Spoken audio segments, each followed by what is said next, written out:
Veliki pozdrav i dobrodošli na kanal Obavesti me. Počnemo od nečega što na prvi pogled zvuči kao apsurd, ali kad malo dublje razmislite, postaje jasno da je to surova realnost. Dok se na jednom mjestu ljudi satima redaju za gorivo, na drugom, koji je meta napada, pumpe rade. U Moskvi i okolnim regijama benzinske pumpe su prazne. U Kijevu, kažu, ima benzina. I ne bilo kakvog. Ima ga doduše po ceni koja u rubljama iznosi oko 139 za A95, ali ga jednostavno ima. I tu se postavlja pitanje koje, prema rečima mnogih koji prate ovu situaciju, zvuči gotovo podrugljivo. Ko se na kraju krajeva ruga Rusima?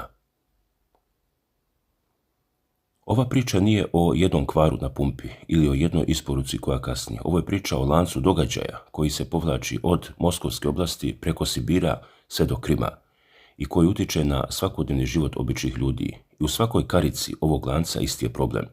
Goriva nestaje, cene lete u nebo, a ljudi ostaju bez odgovora. Zato je važno razumjeti sljedeće. Ovo nije puki nedostatak, već nesklad između onoga što se zvanično saopštava iz saveznih kancelarija i onoga što se na terenu zaista vidi. Počnemo od Moskve, jer se tamo vidi prvi i najveći znak problema. Širom cijele zemlje, kako se navodi u izveštajima kojima je Novorusija imala uvid, benzinske pumpe su prazne. Nema 92 oktana, nema 95. Neki objekti nemaju jedno, drugi nemaju drugo, a tamo gdje ima cena visok oktanskog benzina, kako se pominje u tekstovima, dosiše i do 100 rubalja po litri. I dok savezne vlasti tvrde da su isporuke goriva po planu, na ulicama se to jednostavno ne vidi. Kolone automobila, vozači koji čekaju satima, pumpe sa natpisima nema goriva.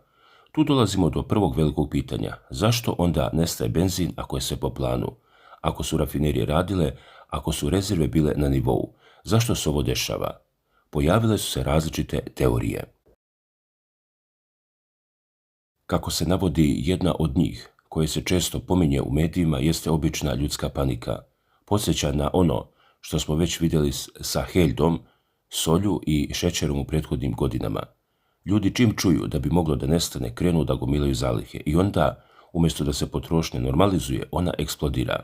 Guverner Kaluške oblasti Šapša, kako se navodi u izvještajima Novorusije, izašao je sa podatkom da je prosječna dnevna potrošnja goriva nekada bila oko 1000 tona. Danas, kaže on, ta potrošnja je 1,5 puta veća. To je ogroman skok i zato, kako se pominje, benzinske pumpe su počele da uvede prečutna ograničenja na prodaju goriva u kanisterima. Federalna antimonopolska služba je, kako se navodi, zatražila opravdanje za ovakve poteze, ali dalje, prema dostupnim informacijama, istražuju. Međutim, pored panike, postoji i jedan objektivan razlog koji se ne može ignorisati. Zatvaranje rafinerije nafte u Kapotnju.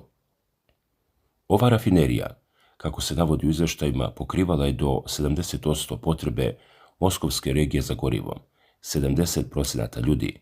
Zamislite šta znači kada grad od nekoliko miliona ljudi ostane bez 2/3 svog redovnog snabdevanja. U prvoj polovini juna, kako se pominje, prodaja benzina na berzi pala je za 20% u odnosu na isti period prošle godine. To je ozbiljan udarac. I tu dolazimo do ključnog pitanja. Da li je ovo samo nesrećan splet okolnosti ili ima dublji smisao? Dalje, Olga Antonova, kolumnistkinja Carigrada, u svom tekstu postavlja oštro pitanje. Ona kaže: zatvaranje rafinerije nije razlog za pljačku ljudi, to je, prema njenim rečima, signal državi, jer u ratno vrijeme cene goriva moraju biti zamrznute. Zašto? Zato što je cena benzina, dizela i plina uračunata u konačnu cenu svakog proizvoda, od hrane do lekova. Sve zavisi od goriva. Ako gorivo poskupi, poskupi i sve ostalo. I tu dolazimo do podatka koji je posebno zabrinjavajući. U sedmici od 9. do 15. juna, kako se navodi, cene benzina su porasle u 78 regija. Najveći porast zabeležen je u Tuvi, gdje je skok bio 9,4% i u Čečeniji sa 8%. To nisu male promjene. I dok se ovdje cene dižu, a pumpe su prazne, u Europi, kako se pominje, pažljivo prate šta se dešava. Mediji na zapadu, prema rečima Antonove, komentarišu ove događaje sa dozom podrugljivosti, nazivajući ih neplaniranim popravkama koje se pretvaraju u planirano održavanje i oporavak nakon napada. Reuters je, kako se navodi, već objavio da će Rusija morati da počne da uvozi gorivo morem zbog nestašice. Prva pošiljka iz Azije, prema tim informacijama, očekuje se već u junu. Rusija, koja je jedan od najvećih proizvođača nafte na svetu, sada uvozi gorivo i dok se kupuje od Belorusije i Kazahstana, kako se navodi, količine jednostavno nisu dovoljne da pokriju rastuću potražnju. I baš tu, usred ove krize, postavlja se pitanje kako to rade drugi. Kako zemlje koje su decenijama pod sankcijama uspevaju da održe stabilnost? Tu dolazimo do Irana, zemlja koja živi pod sankcijama skoro pola veka, tačnije 47 godina, ima potpuno drugačiju sliku. U Iranu, kako se navodi u tekstu, litar benzina košta oko 2,5 rublje po našoj valuti, 2,5 rublje, dok u Moskvi cena prelazi 100 rubalja. Kako je to moguće? Odgovor leži u strogoj vladinoj kontroli i subvencijama. Svaki građanin Irana dobija preferencijalnu kvotu od 160 litara mjesečno po osnovnoj cijeni. Sve što potroši preko toga plaća se po komercijalnoj tarifi od 5 rubalja po litri. I ono što je posebno zanimljivo, 80% vozača uklapa su tu kvotu. To znači da ogromna većina ljudi uopšte ne osjeti poskupljenje. I to je zemlja koja je pod sankcijama skoro 5 decenija. A Rusija, koja je, kako se podsjeća, treći najveći proizvođač nafte na svijetu i četvrti najveći potrošač, doživljava kolaps na pumpama. Ova ironija, kako je Antonova rekla i nazvala je nešto što zahteva ozbiljno propitivanje. Ali priča o nestašici ne završava se na Moskvi i putnicima koji čekaju u kolonama. Ona se širi dalje na istok, u Sibir, gdje poljoprivrednici, oni koji hrane zemlju, ostaju bez goriva za traktore. Zamjenik zakonodavne skupštine Irkutska, Stepan Frantenko, kako se navodi u izvještajima Novorusije, izjavio je da sibirski poljoprivrednici tiho paničare. Zašto? Zato što nemaju dizel gorivo za setvu. A sezona setve je u punom jeku. Zamislite scenu. Ogromna polja, traktori spremni, seme čeka da padne u zemlju, a nema goriva da se pokrene motor. Prema podacima berze, kako se navodi, cena tone dizel goriva u Sibiru je 50% viša nego u aprilu, a od početka godine ta cena je porasla za neverovatnih 100%. U ključnim regionima za proizvodnju žitarica, centralnoj Rusiji, Povoložju i jugu, cena je premašila 100.000 rubalja po toni. Frantenko, kako se navodi, upozorava na najgore. On kaže, ako se sada ne uvedu ograničenja, neće biti stočne hrane, neće biti žitarica, možemo se pripremiti za potpuni kolaps poljoprivrede u Irkutskoj oblasti. I ovo, naglašava on, nije samo problem Sibira, ovo je problem na nacionalnom nivou. I tu dolazimo do pitanja, zašto farmeri ne mogu jednostavno da odu na običnu pumpu i natoče gorivo? Pa, zamislite traktor K700 ili ogroman kombajn sa hederom od 12 metara. Ne može ih dovesti do gradske pumpe. Osim toga, Frantenko je pokušavao da pregovara sa dobavljačima. Odgovor je uvijek bio isti. Ili nemamo dizel ili je prioritet dat zapadnim regionima. To znači da, iako gorivo postoji, ono ne stiže tamo gdje je najpotrebnije.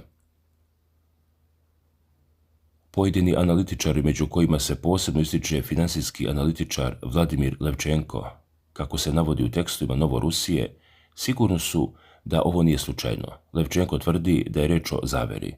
On ističe da su naftne kompanije odmah nakon završetka setvene sezone u južnim i centralnim regionima počele da stvaraju veštačke nestašice. A kako? Jednostavno. Na berzi su otkupljivale sve raspoložive količine goriva, a onda ih prodavale po napumpanim cenama. I tu dolazimo do ključnog momenta. Federalna antimonopolska služba, odnosno FAS skraćeno, pokrenula je 15. juna antimonopolski postupak protiv 3 trgovca gorivom. Pronađeni su, kako se navodi, dokazi o kartelskom sporazumu, kompanije su se dogovarale i dizale cenu. I ono što je posebno zanimljivo, čim je FAS objavio da pokreće slučaj, najveće naftne kompanije su istoga dana ukinule ograničenja na benzinskim pumpama. I tu dolazimo do još jednog zanimljivog detalja. Kako se navodi, napad na moskovsku rafineriju nafte dogodio se 18. juna. Levčenko ovo pripisuje spekulacijama.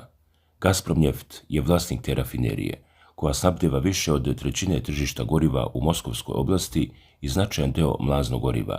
Postrojenje je, prema njegovim rečima, moglo biti meta napada kako bi se prikrila spekulantska zavera.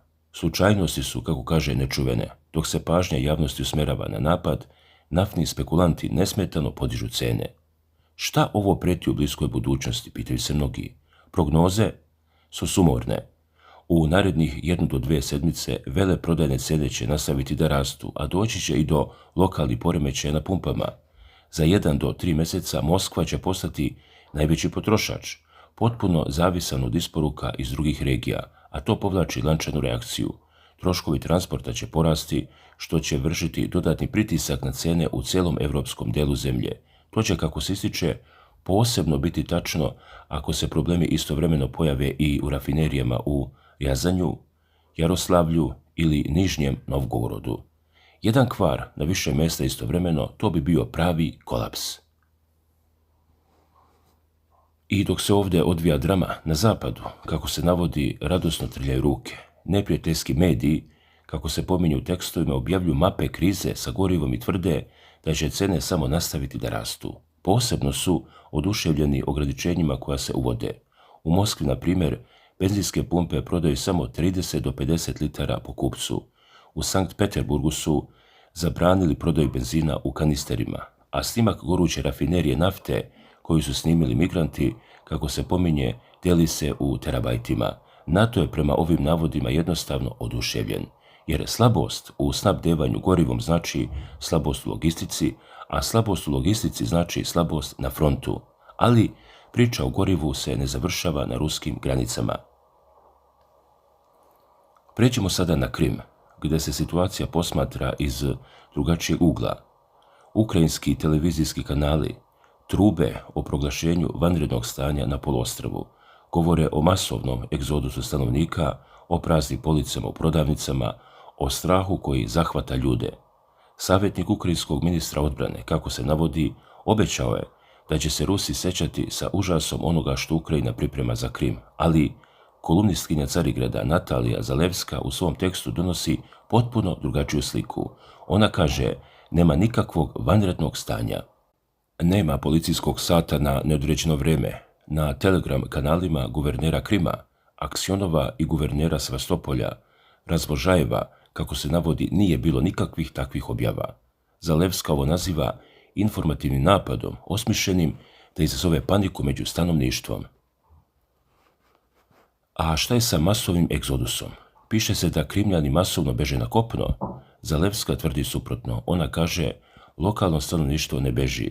Redovi koji se formiraju na prilazima Krimskom mostu, prema njenim rečima, nastaju uveče i nedeljom, ali ne zato što ljudi beže, već zato što se vraćaju sa odmora. Najduži red, kako se navodi, bio je 21. juna, ali je kasnije postao kraći. Dakle, ne radi se o egzodusu, već o uobičajenom sezonskom prometu. I turisti, kako ona navodi, i dalje dolaze na Krim. Zalevska prenosi reči Svetlane, učiteljice iz Donjecke, koja kaže da njene kolege pakuju kofere za odmor na Krimu. Put je čist, nikoga nije blokirao. Jedino što iz sigurnosti razloga ljudi putuju danju. Niko ne rizikuje da putuje noću, ali to je razumno u ratnim uslovima. Onda dolazimo do pitanja goriva na Krimu. Da, guverner Aksionov je, kako se navodi, govorio o problemima. Od 21. juna gorivo će imati prioritet za državne službe, komunalne usluge, kola hitne pomoći i javni prijevoz. Zalevska ovo naziva ispravnom odlukom u ratnim uslovima i Krimljani, kako se navodi, ovo shvataju ozbiljno. Ljudi su izvadili stare bicikle, počeli više da hodaju, to nije panika, to je prilagođavanje. A šta je sa praznim policama o kojima pišu ukrajinski mediji? Zalevska prenosi reči Svetlane iz Makejevke, koja je pozvala vlasnika stana u Feodosiji. Rekla joj je, možete slobodno da dođete, prodavnice imaju sve što su imali i pre. Opskrbili su se zalihama. Da, postoje privremeni nestanci struje, ali se oni uvode kako bi se smanjilo opterećenje mreže tokom radova na obnovi. To nije neobičajno i nije prvi put. Zalevska ističe da ukrajinski mediji preuveličavaju stvarnu situaciju, govoreći da je plina nestalo i da je sljedeća glad. U stvarnosti to nije tačno. I na kraju, pitanje evakuacije zvaničnika. Piše se da su zvaničnici masovno evakuišu na kopno. Zalewska prenosi reči Elene iz Džankoja, koja radi u lokalnoj administraciji. Elena ovo naziva potpunom laži. Kaže, niko ne veruje u te priče, postoje problemi, rat je u toku, dronovi lete, ali ih obaraju, ima nestanka struje, ali sve radi, bolnice, škole, prodavnice. Jedino što se Krimljanima savjetuje jeste da isključe klima uređaje i nepotrebne aparate tokom nestanka struje. Dešavaju se i nestanci vode, ali nakon što se šteta popravi, snabdevanje se obnavlja. I tu dolazimo do ključnog pitanja raspoloženja među ljudima. Zalewska kaže, ovo je bojno polje informacija. Oni koji su podlegli panici kreću se prema kopnu, ali ih je malo. Elena iz Džankoja kaže, strah ima velike oči, zato je toliko povoljan za neprijatelja. Ljudi razumeju da je rat u toku i da su teškoće privremene. Vidjeli su to u Donjecku, a sada vide i na Krimu. I tako, dok se ova priča razvija, dolazimo do pitanja koje povezuje sve ove tačke, od praznih pumpi u Moskvi, preko sibirskih polja do Krima. Da li ovo samo nesrećan splet okolnosti ili postoji dublji plan? Prema rečima pojedinih analitičara, ovo je pitanje na koje treba odgovoriti veoma pažljivo. Jedan od najzanimljivijih detalja koji se pojavljuje u ovoj priči jeste pojava takozvanih benzinskih pumpi pored puta u Tjumenju. Dakle, pojavile su se pumpe gdje priđete automobilu sa gorivom i natočite. Cena je, kako se pominje, 10 do 15 rubalja niža nego na zvaničnim benzinskim pumpama. Dakle, jedan automobil proda oko 6000 litara dnevno. To je, kako se navodi, posao zasnovan na nestašici. Neko zarađuje na tome što drugi nemaju goriva. I tu dolazimo do suštine. Cena benzina, koju su pokazali Rusima, brzo bi nestala kada bi vlasti uvele stroga ograničenja cena, kao što je to uradio Iran. Ali za sada spekulanti na berzi vladaju, a gnev javnosti pada na obične operatere na pumpama, do najviših funkcija. Nemoguće je doći. Ljudi, ovo je zastrašujuća realnost, jer ako je istina da karteli i spekulanti manipulišu tržištem, onda ovo nije ekonomski problem, ovo je pitanje nacionalne bezbednosti. Poljoprivrednici bez dizela znače glad, vojska bez goriva znači poraz na frontu, hitna pomoć bez benzina znači izgubljene živote. I zato se postavlja pitanje, da li će vlasti reagovati, da li će uvesti moratorij na povećanje cena do oktobra, kako predlažu poljoprivrednici, da li će regulisati cene i osigurati prioritetno snabdevanje, kako traži Stepan Frantenko. Frantenko, čiji posao hrani 2,3 miliona ljudi, već govori o krajnjoj nuždi. On kaže, ako to nije moguće, bolje je unaprijed saznati i uvoziti iz Kine, pitati Xi Jinpinga, jer njegova oprema ne može raditi ni na što drugo osim na dizel. I ovo, kako se ističe, dolazi od šefa najveće farme u Irkutskoj oblasti. To je zastrašujuća stvarnost. Mediji na zapadu, kako se navodi, ovo prate sa zadovoljstvom, prikazuju mape krize, komentarišu svaki potez, likuju nad svakim problemom, a pitanje koje se prirodno nameće jeste ko zaista pomaže neprijatelju? Da li su to oni koji napadaju rafinerije ili oni koji unutar zemlje stvaraju veštačke nestašice zarad profita?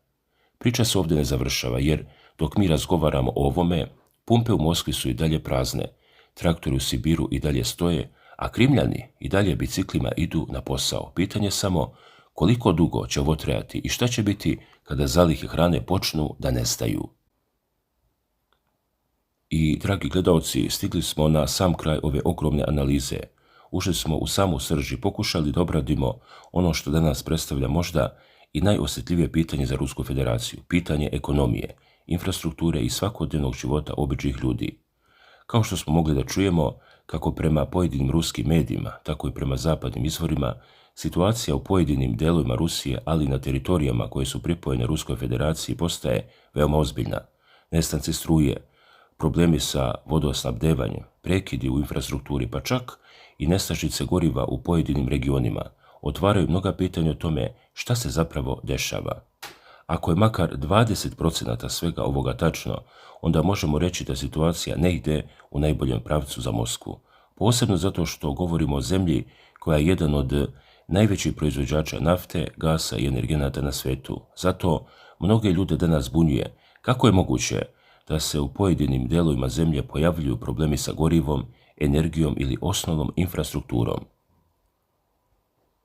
Naravno, treba biti potpuno objektivan. Veliki deo ovih problema može biti povezan sa ratom, sa ogromnim vojnim troškovima, sa pritiskom na infrastrukturu, sankcijama, kao i sa bezbednosnim izazovima koji postoje već godinama. Sa druge strane, pojedini analitičari smatraju da deo odgovornosti leži i na lokalnim vlastima, regionalnim administracijama, pa čak i na odluke koje se donose u samom državnom vrhu. Zato želim da čujem upravo vas. Šta vi mislite o svemu ovome? Da li su ovi problemi posljedica rata koji traje već godinama, da li su sankcije ostavile dublje posljedice nego što se zvanično govori ili se možda radi o nemaru pojedinih regionalnih vlasti i lošem upravljanju infrastrukturom? Da li je ovo privremena kriza kroz koju prolazi jedna velika država ili znak mnogo ozbiljnijih problema koji tek dolaze? Pišite svoje mišljenje u komentarima. Kao i uvijek, trudili smo se da prikažemo različite informacije i različite poglede bez navijanja i bez skrivanja činjenica. Kada postoje različiti izvori, mi ih predstavljamo, a konačan sud ostavljamo upravo vama. Hvala vam što ste bili uz kanal Obavesti me. Ako vam se dopala ova analiza, podržite video lajkom, pretplatite se na kanal i uključite zvonce kako ne biste propustili naredne teme. Vidimo se u sljedećem videu. Čuvajte sebe i svoje porodice. Svako dobro!